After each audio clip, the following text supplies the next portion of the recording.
SC వర్గీకరణపై supreme ఇచ్చిన తీర్పును వ్యతిరేకిస్తూ దేశవ్యాప్తంగా బంద్ పాటించాలని ఎస్సీ వర్గీకరణ వ్యతిరేక పోరాట సమితి నిర్ణయించింది. ఈ నేపథ్యంలో కృష్ణా జిల్లా మచిలీపట్నంలో దళిత సంఘ నాయకులు భారత్ బంద్ నిర్వహించారు. ఉదయం నుంచే బస్సులను కదలకుండా నిలిపివేశారు.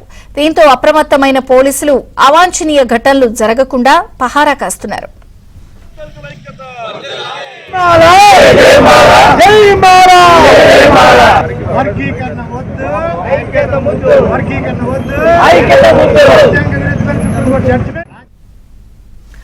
వర్గీకరణ జరిగితే దళితుల్లో ఐక్యత పోతుందని దళిత సంఘాల నాయకులు అంటున్నారు. ఉద్యోగాల్లో దళితులకు అన్యాయం జరుగుతుందన్నారు. సుప్రీంకోర్టు ఈ అంశంపై పునరాలోచన చేయాలని కోరారు.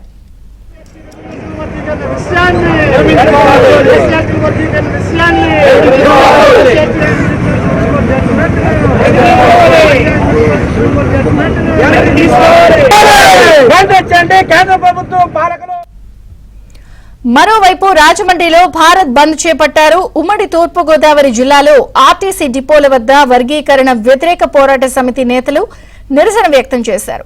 ఆ నిరసనలో మాజీ ఎంపీ హర్షకుమార్ పాల్గొన్నారు.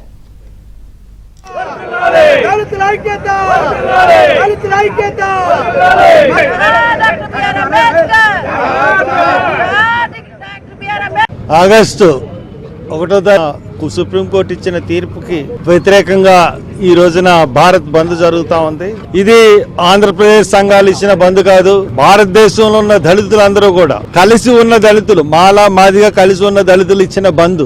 ఈ మాలా మాదిగల గొడవ ఒక ఆంధ్రప్రదేశ్ కి సంబంధించింది కానీ భారతదేశం అంతా కూడా కలిసి ఉన్నారు. అటువంటి మమ్మల్ని విడదీయడానికి మీరెవరని చెప్పి సుప్రీంకోర్టుకి కేంద్ర ప్రభుత్వానికి వార్నింగ్ ఇస్తూ ఈ బంద్ ప్రకటించడం జరిగింది. అంబేద్కర్ చెప్పిన దాని ప్రకారం ఈ కులాలన్నీ కూడా అంటరానితనం ప్రాతిపదిక మీద ఏర్పడినాయి కాబట్టి ఈ కులాలన్నీ కలిసి ఉండాలి. అటువంటిది 341 అమెండ్ చేయకుండా 341 లెక్కలోకి తీసుకోకుండా ఈ రాష్ట్రాల్లోకి ఈ అధికారం కట్టుబెట్టడం అన్నది పూర్తిగా ఈ రాజ్యాంగ స్ఫూర్తికి విరుద్ధం. మీరు నిజంగా వర్గీకరణ వ్యతిరేకన అంటే ఏబిసిడిగా విభజించాలనుకుంటే పార్లమెంట్ రాజ్యాంగం ద్వారా 341 అధికరణాన్ని అమెండ్ చేయాలి, సవరణ చేయాలి.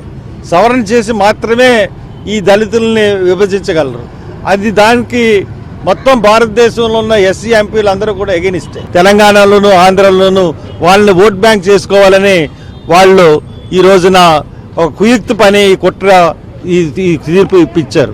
ఎక్కడా లేదు, మొత్తం భారతదేశంలో ఎక్కడా లేని గొడవ ఇక్కడ ఎందుకు వచ్చింది? ఈ మందాకృష్ణ అనే ఇతను వీళ్ళని ఓట్ బ్యాంక్ కింద వాళ్ళకి చూపెట్టడం వల్లే వాళ్ళందరూ కలిసి ఈ రిజర్వేషన్స్ ని బలవంతంగా విడదీశారు. దీన్ని కలిపేంత వరకు కూడా మా ఉద్యమం కొనసాగుతుందని చెప్పి మేము తెలియజేస్తున్నాం.